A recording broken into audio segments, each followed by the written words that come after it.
হাইকোর্টের নির্দেশ না মেনেই বরিশাল, জামালপুর সহ কয়েকটি জেলায় মাধ্যমিক বিদ্যালয় খোলা রেখেছে কর্তৃপক্ষ। শিক্ষা মন্ত্রণালয়ের নির্দেশ মেনে স্কুল খোলা রাখার দাবি তাদের, তবে এই গরমে স্কুল বন্ধ রাখার দাবি করছেন শিক্ষার্থীরা। শিক্ষকরা বলছেন স্কুলে কমে গেছে শিক্ষার্থী উপস্থিতি। এলো বেক্সিমকো বন্ড 15% মুনাফায় সর্বোচ্চ হারে সবার উপরে। গরম উপেক্ষা করে মঙ্গলবার সকালে জামালপুরের বিভিন্ন বিদ্যালয়ে শিক্ষার্থীরা উপস্থিত হয়। লোডশেডিংয়ের কারণে তাদের দুর্ভোগ পোহাতে হয়। কষ্ট কমাতে শহরের কিছু বিদ্যালয়ে শিক্ষার্থীদের শরবত খেতে দেয়া হয়। দুপুরের রোদে বাড়ি ফেরার সময় ভোগান্তি বাড়ে। কারেন্ট চলে গেলে আমাদের গরমের সমস্যা হয়। আমাদের এখানে একটু ভালো একটা সুযোগ থাকুক, যাতে আমরা গরমের মধ্যে ক্লাস করতে পারি। কারেন্ট চলে গেলে যাতে আমাদের অসুবিধা না হয়।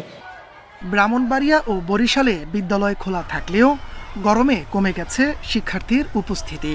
বিদ্যালয় খোলা ও বন্ধের সময়সূচি পরিবর্তনের দাবি জানান শিক্ষার্থীরা। মনোযোগ দিয়ে ক্লাস করতে পারছেন, এই গরমটা অনেক বেশি। আমাদের স্কুলের অনেকেই বেহুশ হয়ে যাচ্ছে এই গরমের কারণে। শিক্ষার্থীদের কিছু সমস্যা হচ্ছে, আর উপস্থিতি তুলনামূলকভাবে একটু কম। বিশেষ করে লেজারের পর আমাদের ছাত্রছাত্রীগুলো ধরে রাখাটা খুব কষ্ট হচ্ছে। ফেনী ও নেত্রকোনায় প্রাথমিক বিদ্যালয় বন্ধ থাকলেও খোলা ছিল মাধ্যমিক বিদ্যালয়। বেশিরভাগ প্রতিষ্ঠান দুপুরের আগে ছুটি দেয়া হয়। তীব্র গরমে ক্লাস বন্ধ রাখার দাবি জানায় শিক্ষার্থীরা। অনেকদিন যাবতীয় আমাদের এখানে প্রচুর গরমের কারণে আমাদের ক্লাস করতে অসুবিধা হয়। চলমান তাপপ্রবাহে হাইকোর্ট ও শিক্ষা মন্ত্রণালয়ের দুই ধরনের নির্দেশে বিপাকে পড়ে বিভিন্ন বিদ্যালয় কর্তৃপক্ষ। তাপস সরকার, ইন্ডিপেন্ডেন্ট নিউজ।